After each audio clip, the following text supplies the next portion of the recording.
Torontonians came together after Sunday's shooting in the Danforth, while more information surfaces about the alleged shooter, Faisal Hussein.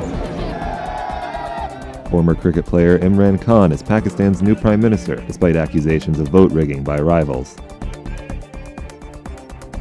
An interactive storytelling project aims to get strangers talking in the halls of Humber College. Humber News starts now.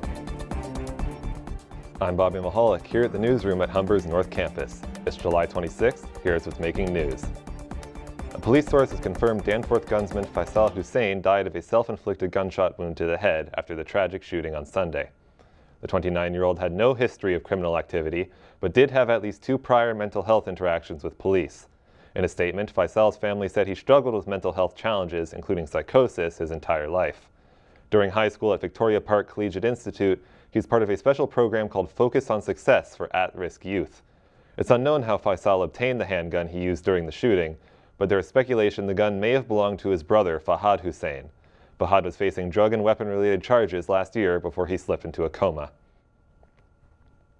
Hundreds of people came together Wednesday evening for a candlelit walk at the Danforth in memory of the victims from the tragic shooting. Chanel Sethi has the story.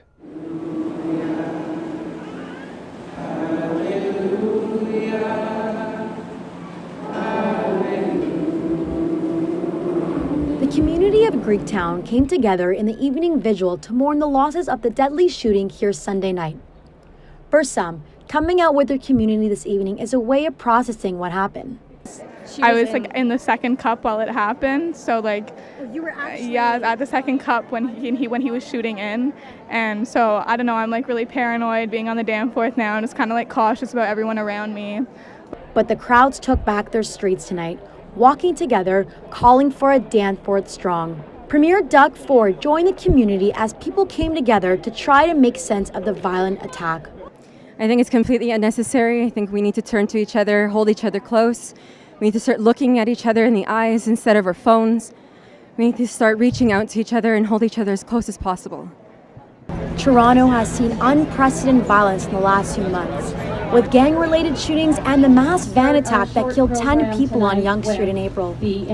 But for the many here, the sentiment was the same. They will not let these types of incidents to make them feel unsafe in their own communities. Absolutely, it's why I'm here. And look at all the people that are here. Of course we do. It's one guy, and nasty guy who did some nasty things, and I think this is how we overcome it, by helping each other and supporting each other. The Danforth Vigil brought the city of Toronto together, leaving them with a stronger sense of community and hopes for a safer city. Chanel Sethi, Humber News.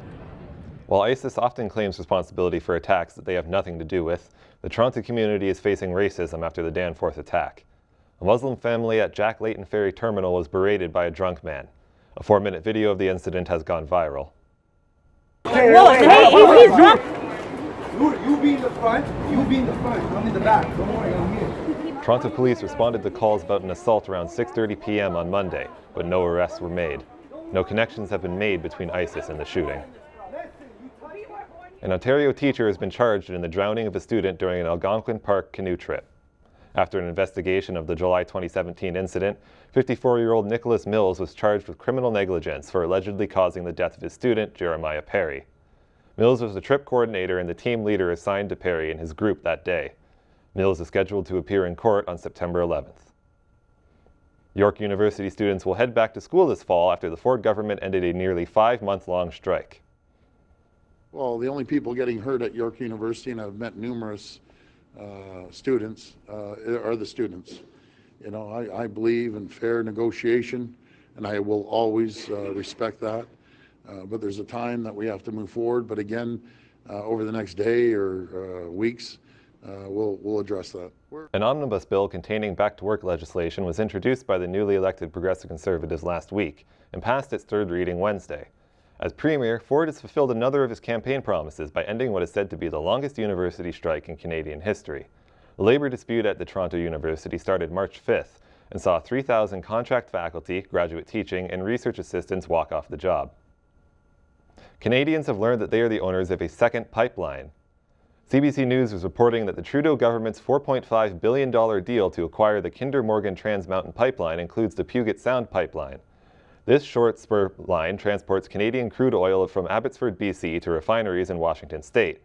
This makes the Kinder Morgan purchase subject to a U.S. national security review and a potential veto by U.S. President Donald Trump. The review could become a huge stumbling block if used as leverage in the NAFTA negotiations. The Kinder Morgan project has been controversial from its inception. Green Party leader Elizabeth May, who opposes the pipeline, said that she would have asked Kinder Morgan, "Are you kidding us?" After years of mocking CNN, Trump barred one of its White House pool reporters from an event on Wednesday. Your organization's terrible. Let's go. Go ahead. Quiet, quiet. Go ahead. She's asking a question. Don't be rude. Don't be rude. Don't be rude. No, I'm not going to give you a question. I'm not going to give you a question. You are fake news. CNN reporter Caitlin Collins was excluded from a Rose Garden event that was supposed to be open to all press.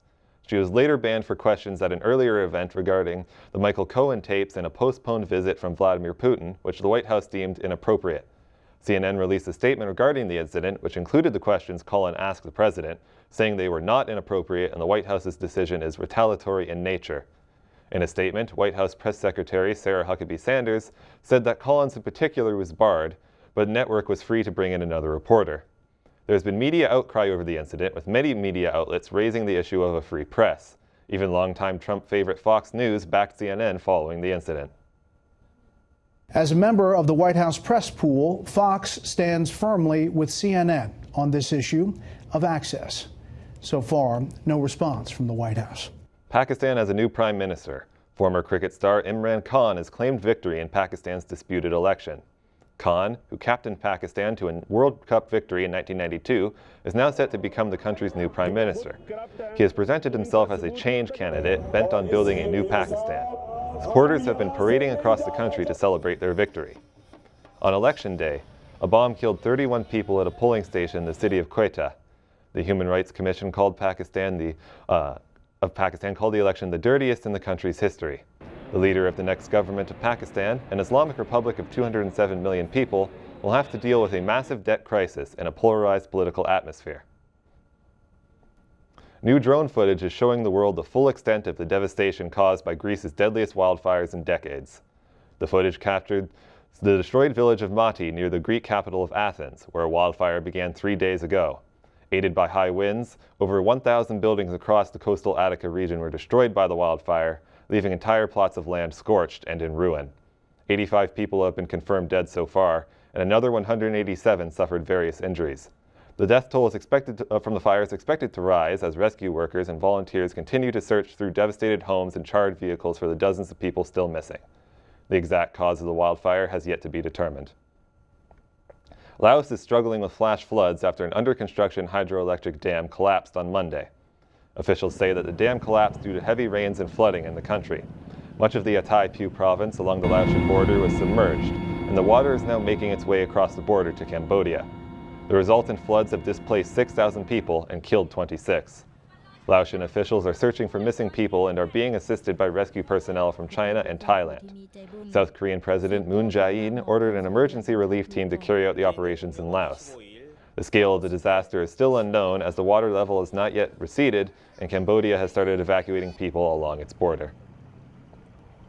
Humber College's transmedia fellowship team worked on a project this semester to change the way people communicate with each other. It is a conversation booth that invites people to share their ideas, stories, and thoughts. Amy Chen has more. We all live in the same city, but experience it in different perspectives. Humber students have created an interactive installation to showcase this. Stefan Matthias worked on the project since the beginning of summer. We actually created the Together booth, where it's actually a booth that strangers can come together, or even friends, and have like a unique conversation in a kind of random place within the GTA or Toronto.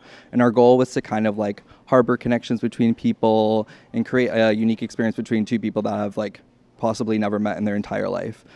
2 people can enter a booth at a time and then interact with an iPad, which acts as a guide to facilitate the conversation. Rajan De Jong did the project branding. So it really helped us sort of mimic what the workplace is going to be like in the future, because you're working with a lot of different people from diverse backgrounds.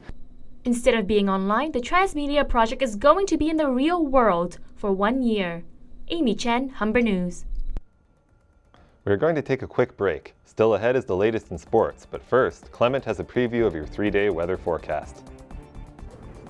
Thanks, Andrew. So it looks like the sun is finally coming back after the past few days of clouds and thunderstorms. But the sun today won't stay out for long, as we have a chance of clouds and thunderstorms coming in. I'll have more with the 3-day forecast later on.